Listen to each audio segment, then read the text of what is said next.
Do you know any women? Is there, do you have a mom, a grandmother, a sister, a friend, an employee, a boss, a spouse or a partner who's a woman? Or are you a woman? I say this because unless a person is a hermit living in a cave or in a forest in the middle of nowhere, we all know women. And that's why it's very important that you listen to this message and you hear what we're going to share today. A few days ago, I was reading the newspaper and I read about Sarah Everard, who some of you have read about, the lady in the UK who went missing, and then they found her body, and a police officer was charged with her murder and abduction. And then a vigil was held by a crowd of people in a park that was restricted. They didn't want COVID people to meet there because of COVID, and people still met, mostly women. And the police pushed the crowd out of there, got them out of there, and they were criticized for how they handled it. They were insensitive. They handcuffed several women, and they had a picture of one lady they were holding to the ground, handcuffing her. These were people who were there to honor the life of Sarah, and also they were also expressing the need for women to feel safe and to be protected. It really saddened me a lot I looked at the picture of this 33-year-old lady, and such a sweet face, sweet eyes. It brought tears to my eyes, really, to see such a sweet person this happened to, or any woman, or anyone. And a few days later, I was reading another article and reading statistics saying that every 3 days in the UK, a woman is killed by a man. Can you believe that? A UN woman agency their research shows that 70% of women and girls in the UK have been sexually harassed in public. And it's not just the UK. They found this to be globally as well, that in some major cities around the world, almost 9 out of 10 women or girls have been harassed and don't feel safe in public. Can you believe that? 9 out of 10 women and girls don't feel safe in public. Unbelievable. So an article I was reading was asking the question. They were talking about Sarah and what happened, and how after this women went online and were talking about how they had been harassed and things that had happened to them. And there was this big conversation on social media. But women were wondering, why are the men being so silent? What are the men saying? Why aren't they saying anything? Is it because hopefully maybe they're just listening and they're learning? And I thought to myself, I have something to say. I can talk on this. And so I decided that I was going to give this message today. And then I realized, it's Women History Month also. Anytime's a good time to talk about it, particularly now. So I want to share some ideas that I think can be encouraging to women and also to men in supporting women. First off is that women are sacred because women are an expression of God. Now, you know, there's a lot of things that we can do in the structure of society to help protect women and make things safer and more supportive. And I also believe that change, real change, starts within. So that's why we're talking about these ideas today, and that first idea, that women are sacred because they're an expression of God. Just as I've said many times, like a wave is an expression of the ocean. The essence of wave is ocean. Now, the wave may take a different expression. Some waves may throw off a lot of mist. Some waves may be high. Some may be smaller. Some waves may be rough, others calm.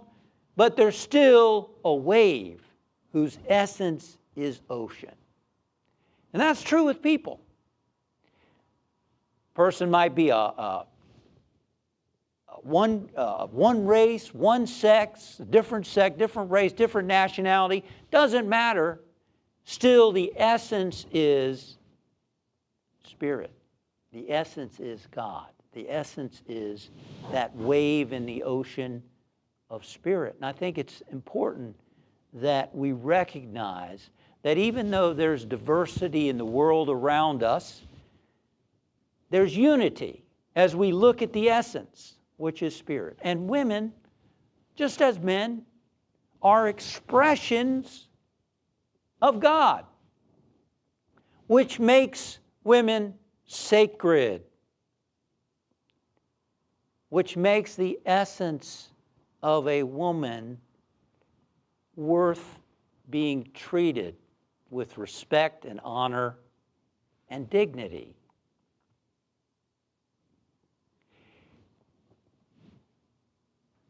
It boggles my mind how anyone can mistreat a woman, really.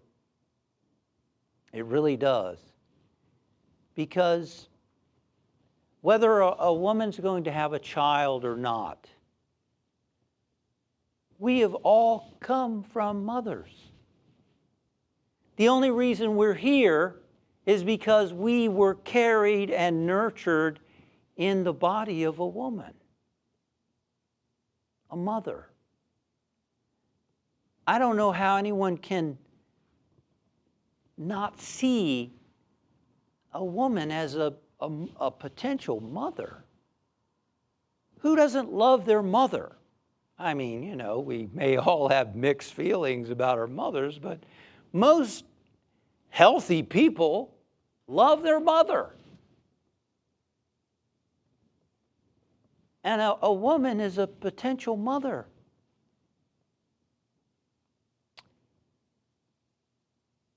You know, Jesus was very respectful. He acknowledged the sacredness of women.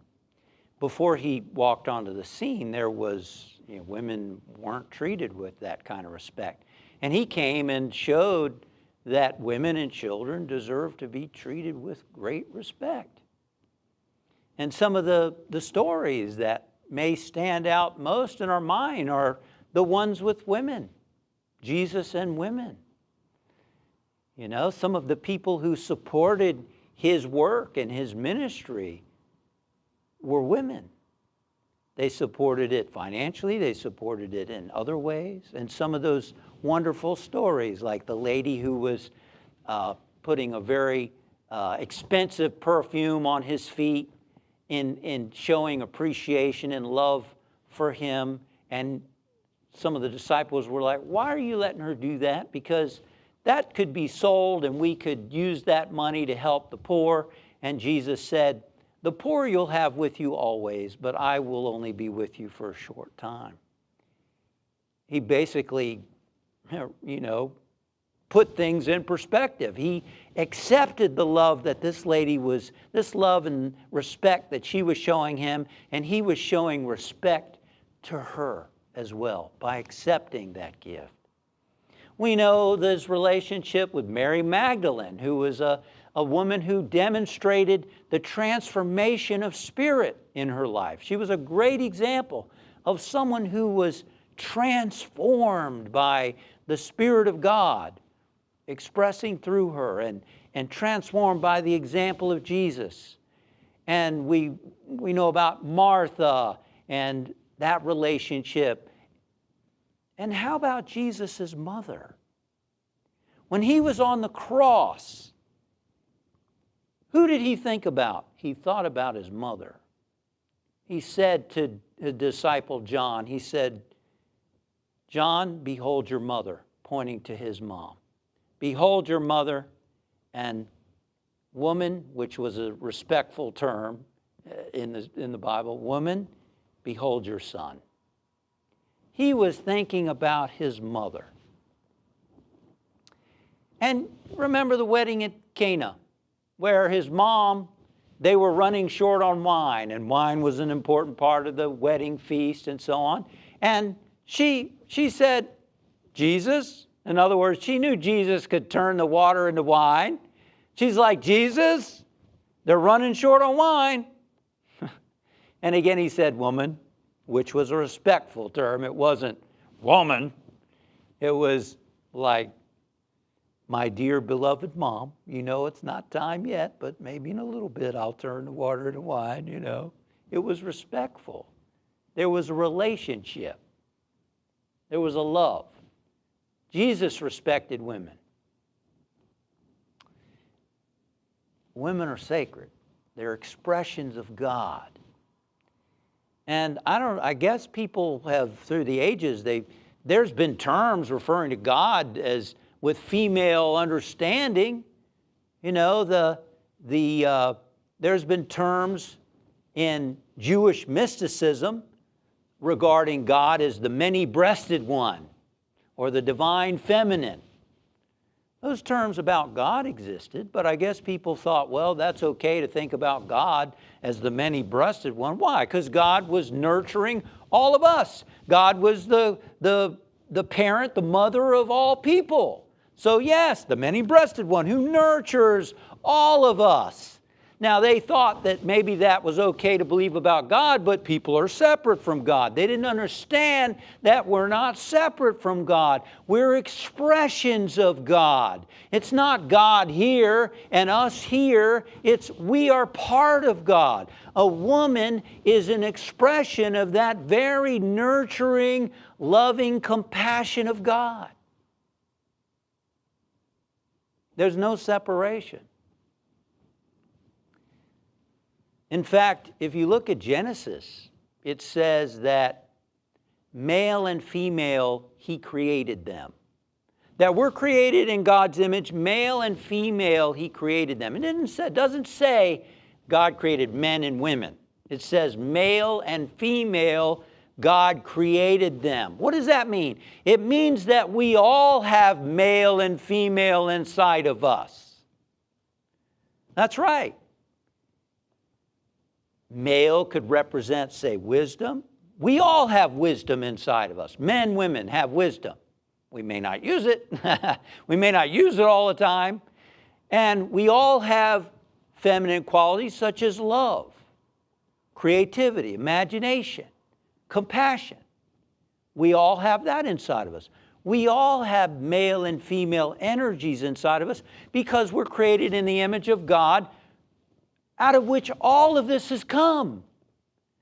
God is the source of men and women. God is both male and female, and God transcends male and female. Otherwise, where would it come from? Where would male and female energies come from? Where would men and women come from? It's not that God's over here and said, I'm going to create men and I'm going to create women. No, it had to come from somewhere. It came out of God. So, really, we all possess male and female energies inside of us. We're all sacred. Women are sacred. They're expressions of God. And a woman's body is sacred. A woman's body is sacred. Think about a woman's body in the sense of a woman carries around a baby. Not every woman wants to have a child. I realize that. I've dated a few, and that's fine. That's wonderful. especially for me since I never wanted to have kids. That's great. Love to be with them for a little while. You know, I'm more like a grandparent. I'm happy to be with a child for an hour or so, and then I'll go home and let the parents raise them. But anyway, a woman has this incredible body in which a human being is formed. You ever think about that? I think we take it for granted. I think we just assume and take for granted that this incredible process that happens in a woman's body. A woman carries around a seed that grows and unfolds. Her nutrients nourish that body. Her attitude has an impact on that human being growing inside of her. And we just take it for granted. Oh yeah, she's pregnant. Isn't it wonderful? She's due on such and such a date. And we buy stuff for the kid and all that, and we celebrate it. Do we really actually think about what we have taken for granted? That this child is actually growing in this person's body, and all the miraculousness of what's happening inside a woman's body? It's incredible.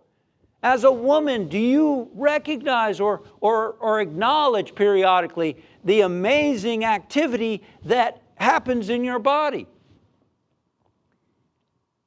A woman's body is sacred. It's incredible. It's miraculous. And we take it for granted.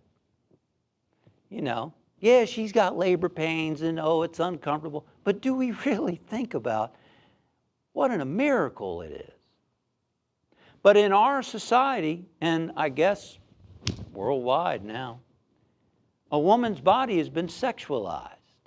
Women have been sexualized, meaning women are portrayed in the media and movies and advertising and other ways as sexual objects. Their body is portrayed in ways sexually to sell. Sex sells. And therefore, what happens, I think, is instead of seeing the whole woman, they're seen as an object for gratification. And now with movies and with porn, with the internet, porn is just booming business. Women are seen as something to satisfy. You know, I imagine a lot of men see a woman, because of what they've been conditioned and raised, because the sex drive is an instinct. We all have it. Abraham Maslow pointed out as one of the basic needs. We all have that sex instinct. But what can happen is if a woman is seen as a sex object and a man has that natural sex instinct, he can begin to see that woman as an object for his own gratification. That's to be sexualized. That's to see a woman in a very narrow way instead of recognizing the wholeness of a woman. That she is much more than her body. A woman has a brain, intelligence. Some women are more intelligent than others. But every woman has thoughts and feelings and emotions and dreams and hopes and goals. Every woman wants to love and be loved. And every woman is a soul who has tremendous potential. But if we're sexualized, if we're constantly getting images of women as a sex object, then it's pretty possible to just see a woman that way and not think about she's so much more than that. She's so much more than that. And the problem is women play into it too. We're all responsible for that, right? We're all responsible for that. Women make money on that stuff too. You know, we're all contributing to it. And I think it's important that we look at it. So that leads me to the next point. And and that is to observe ourselves. Observe.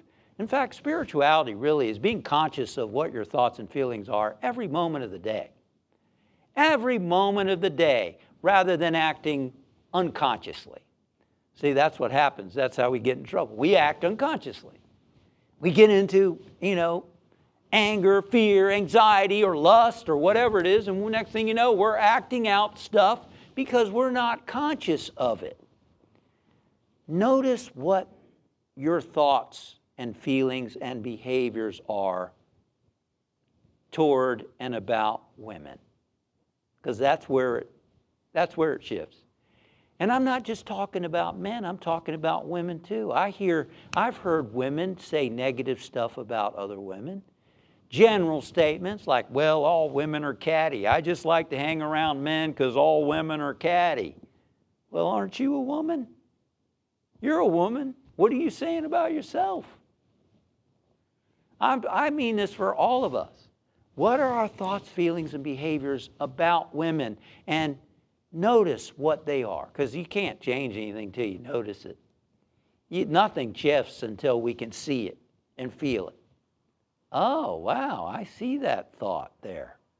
But you got to be in that observer state. You got to be centered and rooted in your consciousness to be able to see it before it can shift. Here's another thing. How do you feel about your mother? How do you feel about your mother? This goes for men and women too, all of us. Because women may not necessarily feel good about being a woman. I've met women like that. They may not feel good about being a woman because of some of these beliefs they hear and stuff, and maybe how they feel about their mother. How do you feel about your mother? Because that may very well impact how you see women. Now, my mom, there was a point in my life when I was early on the spiritual path and I was reading the Bible and I came across that commandment, honor your father and your mother. And I thought, I want to do that. I want to implement that in my life. And I knew that I had some unresolved feelings with my mother. I loved her. I knew she loved me, but it was tough for me to be around her sometimes. And I wanted to really love her.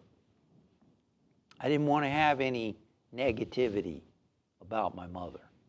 And so I made the effort to try to heal that, to try to develop compassion. I started to think about my mom's past. I started to think about some of the things that happened to her in her life. And I started to understand her better. And it helped me have more compassion for my mom, to take it less personally. And I remember one person telling me, he said, Jesus was a teacher for his mother. Maybe you can see yourself as like a teacher for your mom, which helped me to get some space.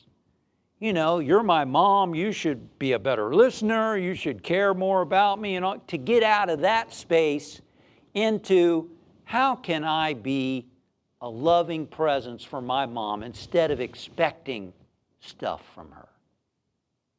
Once you're 18 and you're living on your own, I think it's time to quit expecting stuff from our parents and start to be a presence of love, compassion, and support to them. And that helped me a lot. And as we deal with how we are with our own mothers and heal our relationship with our own mothers, I believe it improves how women feel about themselves, being a mother and a woman, and it helps men in their relationships with women as well. Women are sacred. Their bodies are sacred and amazing. And we can heal ourselves by being aware, observing, and developing more compassion for ourselves. an article that I was reading talking about misogyny. I had to look it up. Dislike toward women, or prejudice against women, basically, is what I read. And one of the things they said, that the reason why men have these feelings is because they're out of touch with their own feelings. That because of these ideas of masculinity, of you can't cry, you can't feel sad, you can't be afraid, you can't express emotion, that they have repressed emotions, and consequently, if you repress your feelings, you can't feel compassion. And I've known women like that too. I've known women who grew up thinking that it's weak to feel sad, it's weak to express sadness. And they too have not learned compassion for themselves. So the more we can develop compassion for ourselves, compassion for ourselves emotionally, ourselves physically, in every way, the more we're going to develop greater compassion for others, the greater we're going to be in tune with our own feelings and love and compassion, and help us to extend that to other people.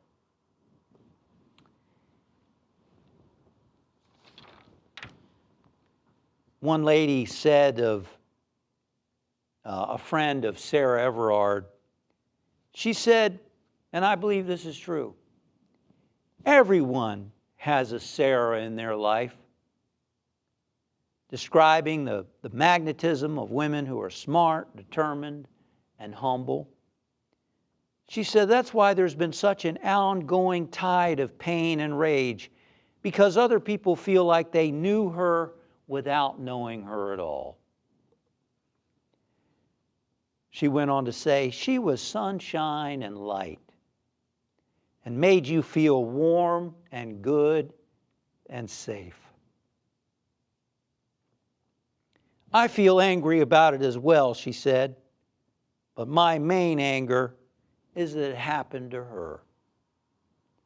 But you know what? As special as she was, every woman is special. Every man is special. Women are sacred. Men are sacred. It's time that we reclaim that sacredness. It's time that we embrace it so that we can create a kinder, more loving, safe world. Thank you, Father, Mother God, for your inspiration. Thank you for helping us to develop greater compassion for ourselves and for others. Thank you for helping us to know and accept the sacredness of all life. And thank you for guiding us to create a safer world, a more supportive world for women. And so it is. Amen. And let us know the light of God surrounds us, the love of God enfolds us, the power of God protects us, the presence of God watches over us. Wherever we are, God is, and all is well. Amen. Thank you for joining the Unity Center of New York City for today's live stream service. I'm Justin Epstein, and I look forward to seeing you again next time. God bless you.